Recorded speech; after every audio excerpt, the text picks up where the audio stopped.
High বন্ধুরা, তোমাদের সঙ্গে পনিরের একটা রেসিপি শেয়ার করছি। এখানে নিয়ে নিয়েছি টমেটো, পেঁয়াজ, রসুন, আদা, কাঁচা লঙ্কা।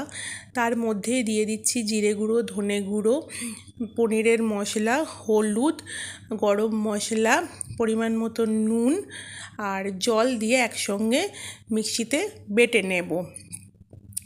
তারপর পনিরটাকে গুঁড়ো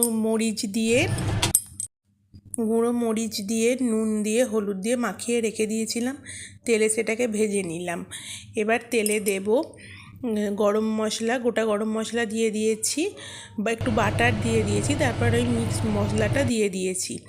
এরপর ফ্রেশ ক্রিম দিয়ে দেবো। মশলাগুলো ভাজা ভাজা হয়ে গেলে তারপর একটু ফুটে গেলে জল দিয়ে দেবো। দিয়ে আবার ফুটে গেলে পনিরগুলো দিয়ে দিলাম।